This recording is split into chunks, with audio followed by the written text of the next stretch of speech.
Which one of these 4 objects is the odd one out? A saw, a hatchet, a hammer, and a piece of wood.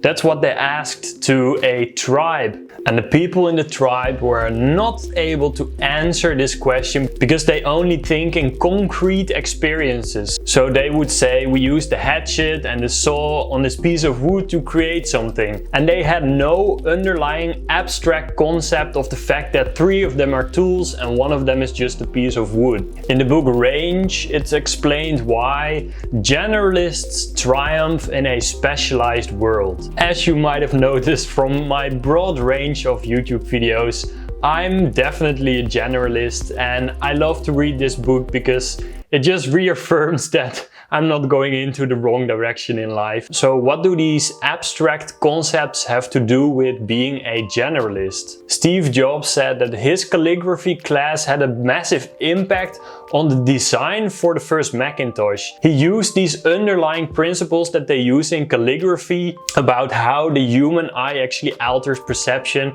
and he applied it to design. And this is what innovation is about, to find underlying principles or apply certain principles from one field to another. And this is something you cannot do if you are only a specialist. Specialists only work well when there's a very clearly defined problem. But at the moment when there's more ambiguity, you need generalists because they are more flexible in how they think. This is what they call limited sloppiness.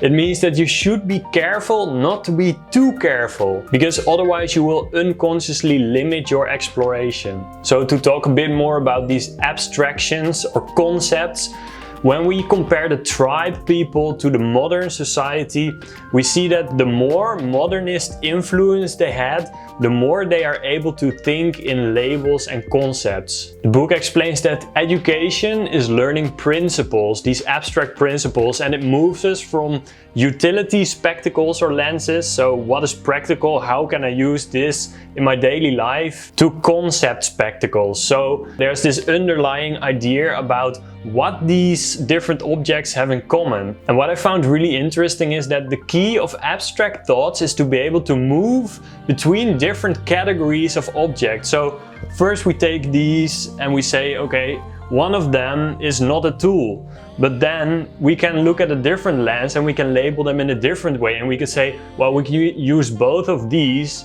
to hammer something into the ground. Or we can switch categories and say only these 3 objects are actually created partially of wood and this one isn't. So it's about the ability to shift between different categories. They talk about children learning an instrument and whether a 12-year-old is better at playing piano when it already has a lot of experience with different instruments, or whether it has only been playing the piano. It turned out that the children who had less time playing on a piano were actually better because they played many different instruments and they already had these underlying abstract categories of how to create music compared to the children who had only been playing piano.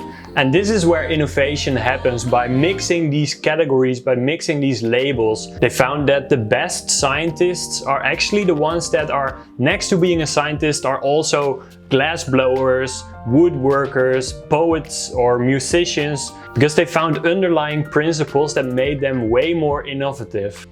Oh, and by the way, I've put a link in the description where you can see how Google used an AI to map the different bird sounds. It's a lot of fun to play around with, and I think it's a good example of one of the ways that we can classify, well, in this example, bird sounds. And I hope that you will be able to grasp this principle of having an underlying category or theme, and you can also apply it to other things, because that's the whole point of this video. Alright, thanks for watching.